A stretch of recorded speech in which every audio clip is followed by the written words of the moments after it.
Hello and welcome to This Day in Esoteric Political History from Radiotopia. My name is Jody Avirgan.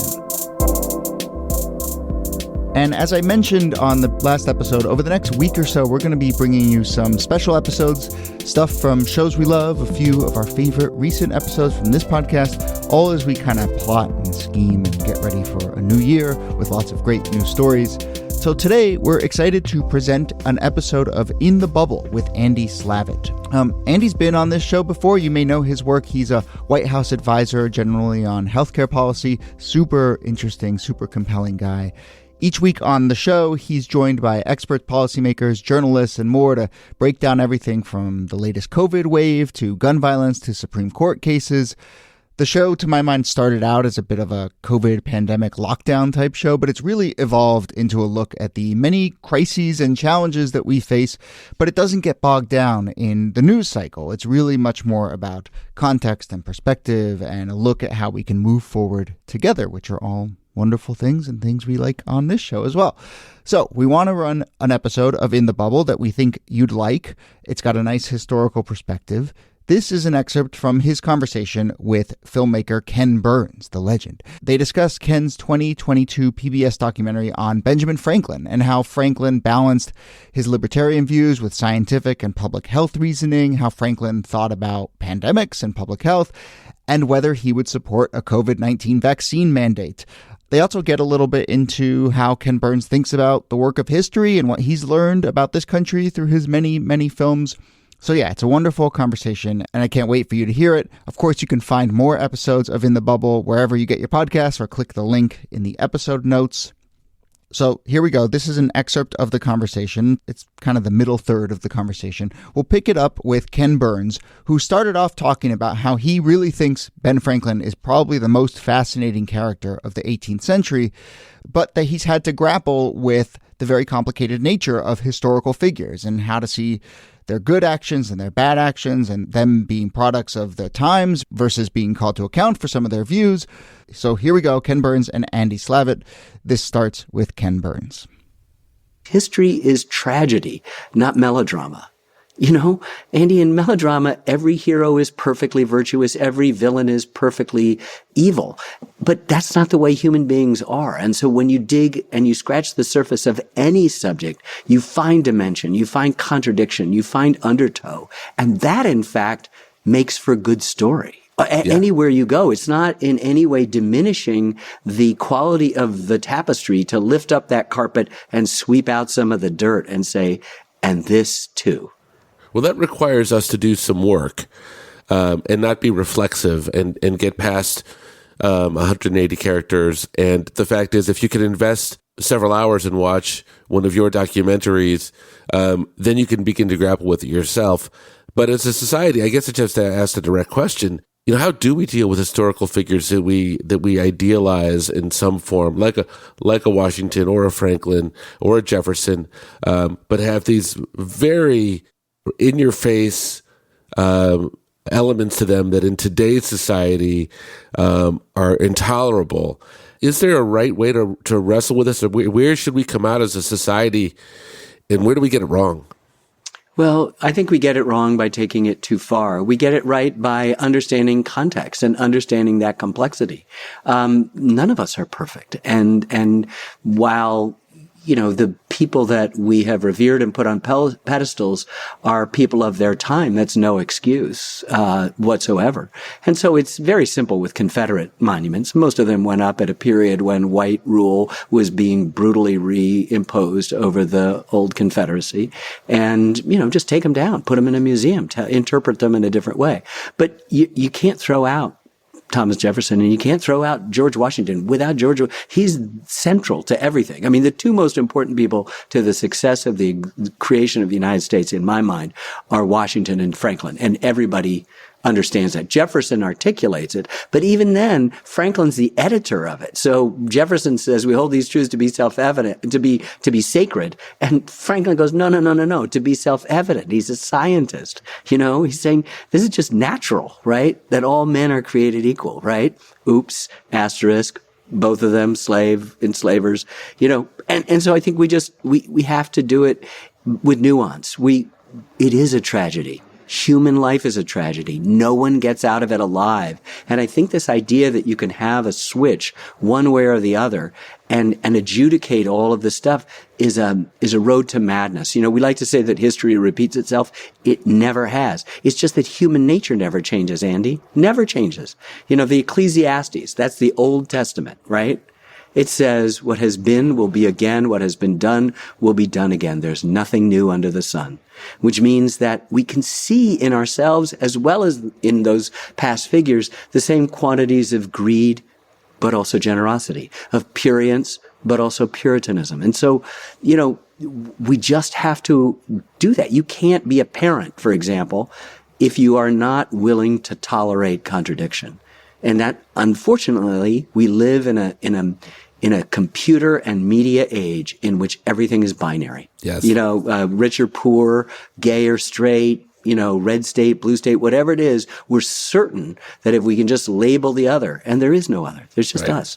Oh, and do we cling too closely to this great man theory? Yeah, way too much. And so what we've tried to do in our films is balance it with a bottom-up view and also to expose I made a documentary 25 years ago on Thomas Jefferson, that he didn't get away unscathed, for the hypocrisies in his life, but he did distill a century of Enlightenment thinking into, to me, the second greatest sentence in the English language. The first is, I love you, but the other one is, we hold these truths to be self-evident, that all men are created equal, that they are endowed by their Creator with certain unalienable rights, that among these are life, liberty, and the pursuit of happiness. And he didn't follow John Locke and say property.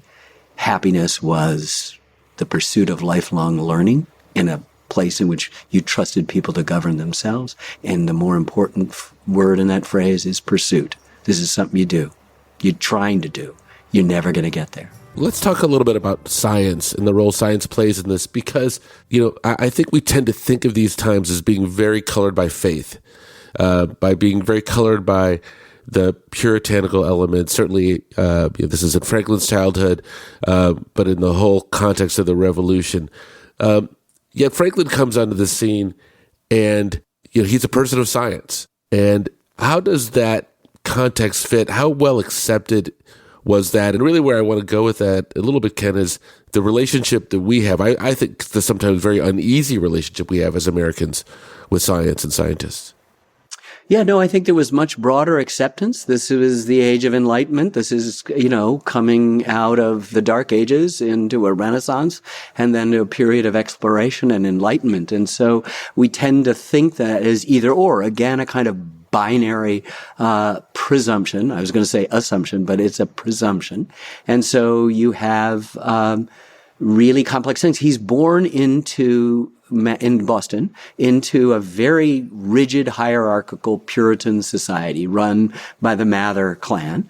And it's so ironic because, of course, they established the Massachusetts Bay Colony almost a century before Franklin's birth, to establish religious freedom from the persecution they were experiencing in Europe and in England. And people fled from them, like Anne Hutchinson and Roger Williams, to begin in Rhode Island and New York and other places, more liberal places, and more liberal interpretations of Christian doctrine. And then, of course, he runs away to Pennsylvania, which is Quakers, which is even a bigger layer of tolerance. But something in him has been inventive since the very beginning. He basically invented kind of parasailing. I mean, he let sail pull himself along a pond. He invented some rudimentary flippers when he was a kid to do stuff. So he's this inventive and restless mind. He's first a printer. That's what he knows how to do. And that's a kind of, as one of our consultants, Joyce Chapin says, that's hyper literate. You're setting type upside down and backwards. And you're also carrying this stuff. So he's big and strong and strapping, and he's hyper literate, and he's reading stuff. He's getting exposure. So he's a publisher. He's a great writer. He's a humorist. He invents a kind of an American humor. And then he retires. He's a very successful businessman, and he retires to pursue science. And this was a noble pursuit. And you know what? In the 18th century, the world knows only one American, and that's Benjamin Franklin. There's nobody else. They have no idea where America is. God forbid where Philadelphia is or Pennsylvania or whatever it is. But they know of this one guy, the modern Prometheus, the man who tamed electricity, who's saving lives practically with a lightning rod, who's invented a stove, who invents bifocals, all of these things from a restless and exploring scientific mind, which he's also applying in very enlightenment ways to his own self and his own relationship to God too, because these are not mutually exclusive. People are, including popes and religious figures, trying to deal with science as well and trying to understand the fact that this new age has said, no, the sun doesn't revolve around the earth. It's actually a little bit different than that. And may we propose you think about your universe in new ways. And so this is an exciting time to be alive. It's very fluid, we would say today. And that's what I think we don't appreciate. We just look back, powdered wigs, breaches, and we just figure we know everything. And the great arrogance of the present is that we think we're better than the people in the past because we've survived. And in fact, the wonderful, for me, conversation we're having today, we sort of pretend to ourselves that this is something new. People for 10,000 years have been having exquisitely wonderful conversations and with the same depth and profundity as you and I could ever achieve in an hour's conversation. Well, it's funny. I find that we do think we're superior. We've got superior knowledge. And yet we also, to your point about the great man theory, we also hold certain periods of time, the people to be exceptionally special. And to some extent, almost at a level of like they're communicating with God, to have written the Constitution or have, achieved some great victory in the Civil War, or Muhammad Ali to overcome all the things he's overcome. And we're fascinated with these people because I think to some extent we wonder how it's possible that they do this. But it's also because we're curious, and our fanzines tell us this all the time, at how much they're like us too, right? That is to say, we talk about heroes and we've got a really perverted view right now that they're perfect. And of course, they're not perfect. They are flawed. The Greeks invented the concept, and it wasn't to show perfection. Achilles had his heel and his hubris to go along with his great strengths. So these are moral stories that are put in front of us so that we can be reminded that these godlike figures, these great men, these exceptional people are actually going through stuff that we go through too. So they're lessons for us. We're supposed to learn in the story of Achilles. We're supposed to learn, it seems to me, and be inspired by the story of Muhammad Ali. But the thing that makes them more interesting to me is to remind us that, Muhammad Ali was incredibly unfaithful. He abandoned Malcolm X. He spoke about his greatest rival, indeed many of his rivals, with the Jim Crow language that a white racist would use. I mean, he just did that. And then he died the most beloved person on the planet. So there, you deal with that, right? And so I like that. I like that stuff. And it allows us to not be so instantaneously sure that we can make a judgment. It's a great subtitle, by the way, for your documentaries. You deal with it. You deal with it. Yeah. No, well, I've got a t-shirt that was made up by one of my colleagues. We invite all sorts of folks to criticize our films, scholars and whatever during the course of it. And inevitably you get some tedious person who wants you to make some other thing that you're not doing, even though you've explained the contours of it. And this is early on when I'm sure it looks terrible, but it says, make your own effing film, right? And I've never had the courage to put it on and to go to one of those meetings. But there is that kind of sense that you have to just deal with what we're going to do. I love the fact that people criticize my films, particularly the long ones, like Baseball and Jazz and Civil War, for what we left out. Wait a second, 18 and a half hours was not enough for you? You don't think this is boring? You're just pissed off because I left out this World Series or this general or this battle. And you go, yeah, we're storytellers. We're not encyclopedias. And I'm totally happy to answer all of those letters with enthusiasm and generosity and tolerance. And point them to Wikipedia.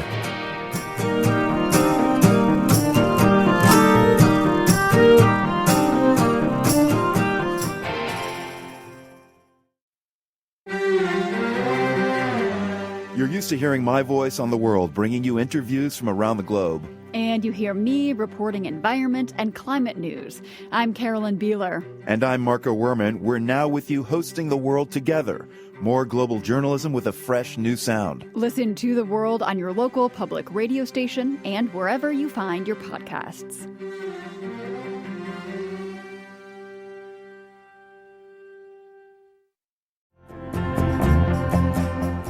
In the midst of all of the things that are going on, and frankly, the very dynamic life lived at a time that I think, you remind us does not necessarily feel more special than our own time. Something does happen, and that is, like our own times, we have a pandemic. And you bring us back 400 years to look at this other pandemic. I wonder if we could play a first clip of that from your documentary. Smallpox was really the scourge of the 18th century. It's an awful, awful disease that disfigured a person, this kind of devastating specter that entered communities. You sickened and died very quickly. There was no cure for it. It could reach epidemic. It was very contagious. People died in the hundreds. And Franklin was always involved with this issue throughout his life for some tragic reasons. It began when he was a boy in Boston. Boston had a strong Puritan influence, very religious. In those days, many religious figures also dabbled in science. Cotton Mather was the leading cleric in the town. Mather's own family had been devastated by both measles and smallpox. So when a smallpox epidemic came to Boston in the early 1720s, a slave of Mather's, an African slave, told him that in Africa there was something called inoculation, which basically meant giving a small amount of the illness, injecting it in a person, in the hope that that would then deter a full onslaught of the disease. Now, of course, to many people, this was a crazy idea. Why would you introduce this body of disease into a healthy body? But Cotton Mather was interested in it, and he had read about it, and he thought, I'm going to try it. The epidemic spread. People began dropping like flies. Cotton Mather started inoculating people. In the end, of course, many fewer people, percentage-wise, who had been inoculated perished from the disease. But Benjamin Franklin went on to have a tragic association with it years later when a smallpox epidemic came to Philadelphia. Well, first, let me just say that this is a special clip that we created out of the outs. We deal with this story very briefly in the film, but I think with the same resonance that you're getting at, Andy. But this is an extended piece for Unum, our sort of curated website, which is trying to deal with the evergreen topics of American history. And of course, what could be more evergreen right now? But it's so interesting that this project was begun well before the pandemic started. That was what I was going to mention. And almost every film I've ever made has come out, and I've always, promoted them by saying, what if I told you I was making a film about this, and this, and you'd say I'd been talking about the present moment. It's true about Vietnam. It's true about Prohibition. It's true about every film that I've done, where you just cannot believe, like Ecclesiastes, that there is nothing new under the sun. And so this comes to us at a time when we're grappling with that. What I find so interesting is that you have, I don't want to say a religious class, but a group of people who are people of faith, professional people of faith, who are dabbling. Philip Dre's comment maybe isn't right. I mean, you're not dabbling if you're taking the advice, and this I find incredibly ironic because people believe in this white supremacy, beyond measure, that the African slave could in fact give them a hint about how they might go about mitigating this impossibly devastating disease of smallpox. Especially such a primitive sounding solution. Well, this is the thing. I mean, I remember my dad was an anthropologist, and he would tell me when I was a young boy all these stories that would lit me up. He said, you know why the Christians lost the crusade? It's because the wounds were treated with old and stale and moldy bread by the Saracens. So they had invented penicillin, a couple of millennia before penicillin, right? Or a millennia before penicillin. these are kinds of the stuff that you just want to disrupt in history. These assumptions, this superficial, conventional, the danger of that conventional wisdom. And look where we are, saturated with media and slaves to conventional wisdom, the most superficial, the most wrong disinformation that you could possibly imagine. And so what you have in the 18th century is people getting their sources from a wide variety of stuff, but they're willing to look at this and go, okay, I don't want to lose any more kids.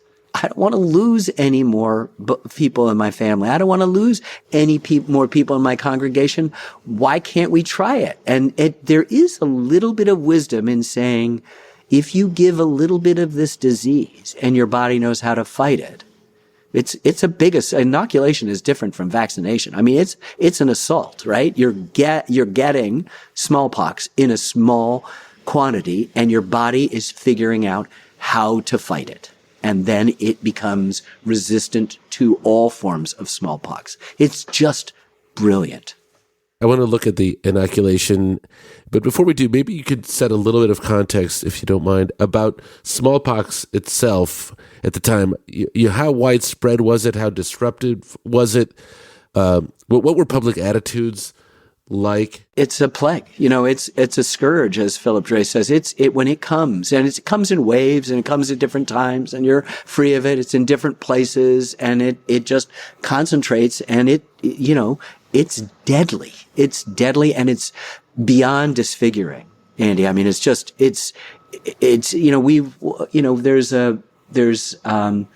Ebola is kind of the boogeyman now of what would happen. And, your skin fills with these sores and pustules, they break. It's just devastating. And it's devastating native populations. It's devastating all sorts of, populations in the colonies, then the colonies that would become the United States. It's horrific scourge.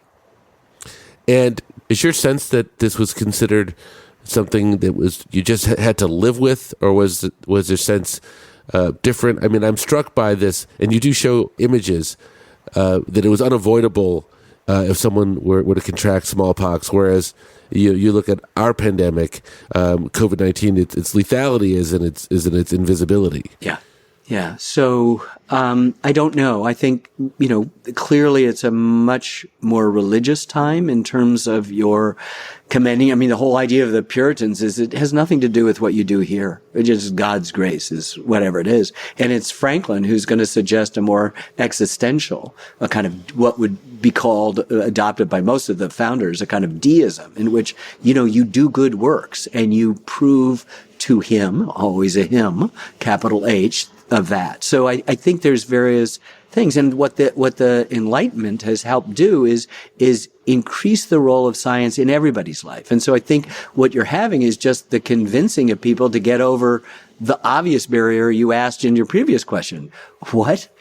You're telling me I should give a little bit of the disease? We're way past that now. And it's been captured by people for we've had vaccine mandates for years. You couldn't go to public school without polio and rubella and mumps and measles, all of that sort of stuff we've been doing. You can't serve in the armed forces. And so all of a sudden this one just became, because it could in our society, a political hot potato. But you still have a job of convincing people that this is actually the way you're going to go if you're in the 18th century and you don't want to get the thing that Uncle Harry got.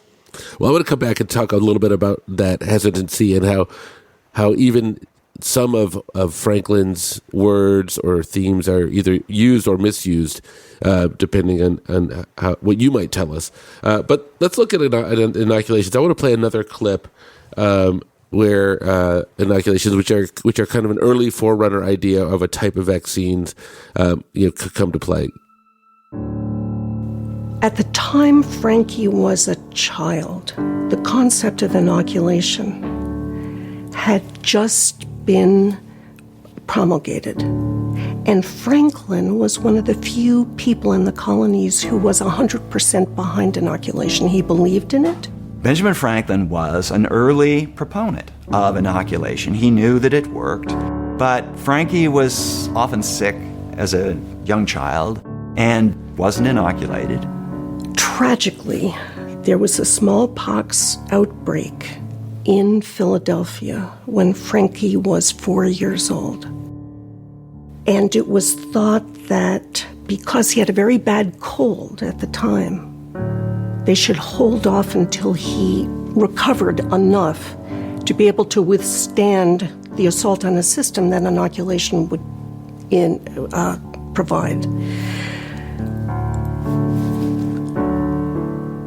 He never was inoculated. He contracted smallpox and he died. Franklin never forgave himself. For Deborah and Benjamin Franklin, the huge tragedy of their lives was the death of Frankie. This was a devastating blow to Debbie, and Benjamin Franklin himself never could think about Frankie without feeling a certain wistfulness. And at moments in Benjamin Franklin's subsequent life, when he would see young boys playing who were the age that Frankie would have been, he always thought what a promising young boy he had been and what a loss he had suffered. My interpretation from this clip is that the loss of his son cemented his belief in inoculation. I think that belief was already cemented, Andy. I think what happened, it was just purely one of those tragic things, which is he's got a super bad cold. We don't want to make it worse. He's been frail. We don't want to make it worse by the trial that inoculation would give to his body, right? This would be a serious reaction. So they're just going to hold off before they inoculate him, but it's too late. And so there's a sense of, just as so many families in the last, 2 years, literally 2 years. I remember it's 2 years ago today, I just trimmed my sails. I said, I'm going home. I was on the road and I said, I think I'm going home. I think that a lot of people have gone, oops, I wish I'd done that. I wish I'd known. I wish I hadn't believed this or heard that or whatever it might be, that I had selfishly avoided it or I'd proselytized against it for some reason. And I think there's a kind of circumstantial sadness. He was already a scientist and committed to this. This was a devastating blow just because it was, here was a guy who was not against it for any reason. He was for it. It's interesting, Ken, and I don't know whether or not Franklin would meet this definition, but there is a certain belief system and action system which goes a little bit something like vaccination for thee, but not for me. Not for him. He's committed to it. It's just, I think it's Frankie's just his general frailness and the fact that he has a particularly bad cold. So we'll wait until he's better and then we'll inoculate him. But it's too late. It's oops. Just as there are some people who are, as you know, immunocompromised. And there's an article in the paper today about how for the immunocompromised, the place that had given them some solace, their own congregations, are now places of danger. And so what kind of further isolation is enforced by the fact that you can't go worship God the way you wish to worship God because of your state and your inability to get vaccinated to protect yourself. Let's watch the third clip. Franklin had to explain publicly that he had failed to have the child inoculated against smallpox and that giving the inoculation would have really compromised his health. This must have hurt incredibly to have to talk about the death of your child in your own newspaper. This beautiful son named Frankie, we have a portrait of him that Franklin commissioned.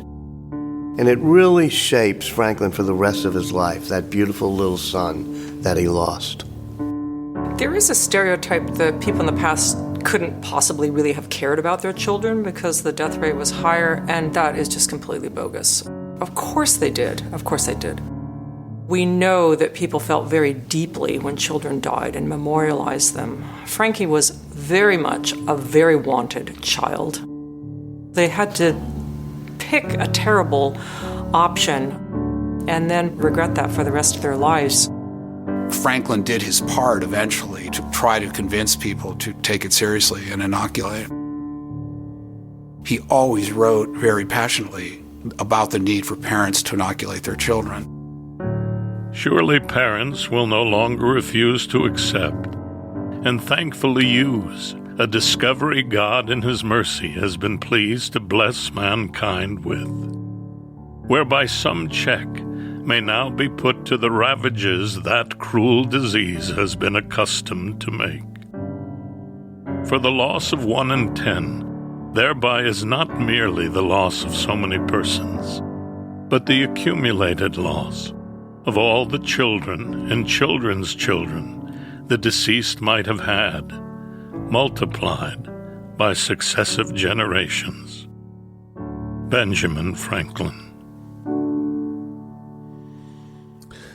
I really was so glad that you made sure that you had that point made, that the loss of a child actually does feel the same way it would feel to us today. Well, I think in almost all of our considerations in politics, we neglect what Franklin is bringing up here, which is potentiality. You know, who is going to be the next Albert Einstein? No one, but who will be this? Who will be that? And, you know, are you certain it will come from the privileged precincts?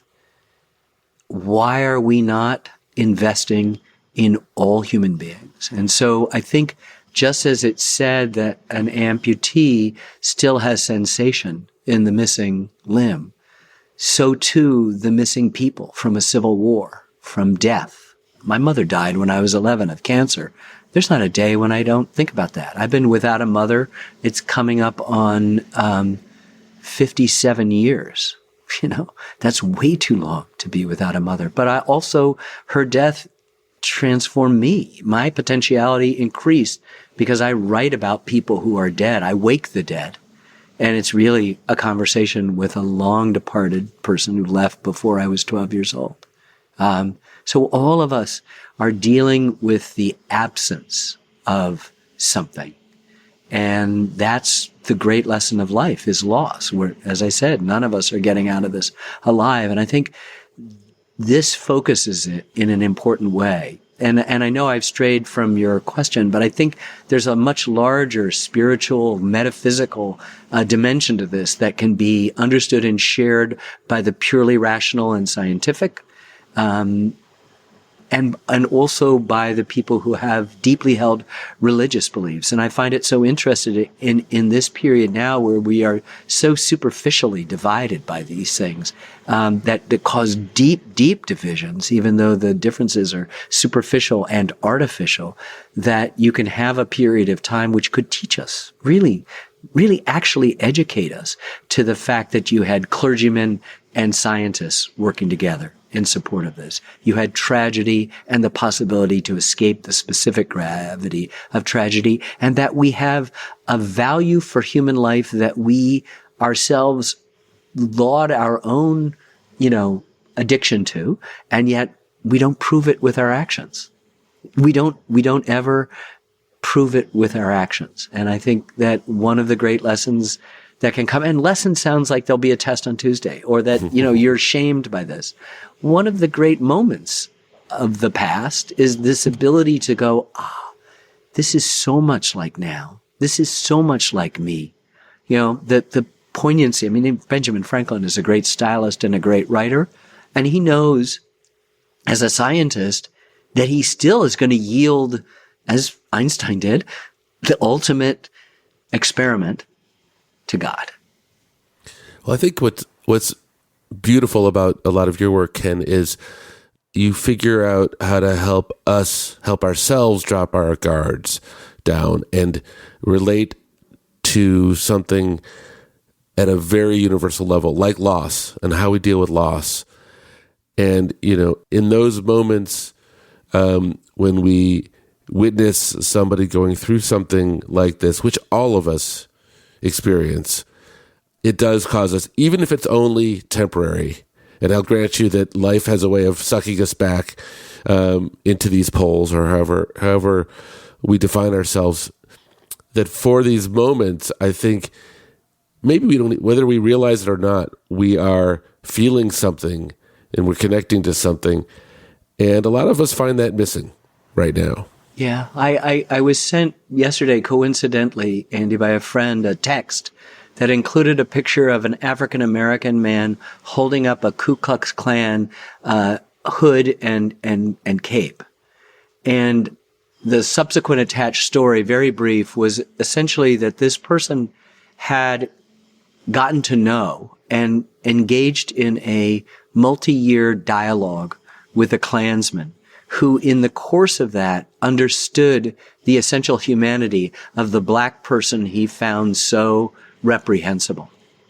And that he left the Klan and sort of shed everything. And the tangible manifestation of that was the hood and the robe that he bequeathed to a black man, the target of that animus, along with Jews and Catholics and, whatever else, the crazies hate. And then you realize, I've said this a few years ago. I started saying this, that I've had the great privilege of working nearly 50 years telling stories about the U.S., but I've also had the privilege of telling stories about us.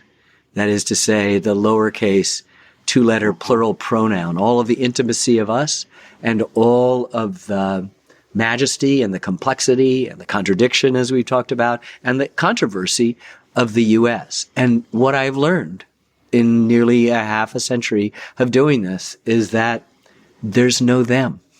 There's no them.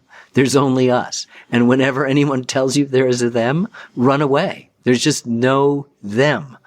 It's only us. And this is where we get ourselves tied in all of our religious traditions. All of them understand that fundamental thing, however corrupted they become in the course of their dogmatic dispersal, right? They have at their heart the possibility of the individual, of us, to improve and see each other with the same love. Okay, that's a taste of the conversation between Andy Slavitt and Ken Burns on the podcast In the Bubble. The full episode is available on their feed. I recommend you go listen to it, and many other great conversations from that show. You can find it wherever you get your podcasts. Just search In the Bubble, or you can click on the link in our show notes. By the way, if there are other podcasts that you listen to that you think might be worth highlighting in our feed, let us know. We like doing this from time to time. Or let us know what you thought of this. Email us at thisdaypod@gmail.com. All right, my name is Jody Abergan. On behalf of Nikki and Kelly and everyone else on the show, thanks for listening, and we'll see you soon.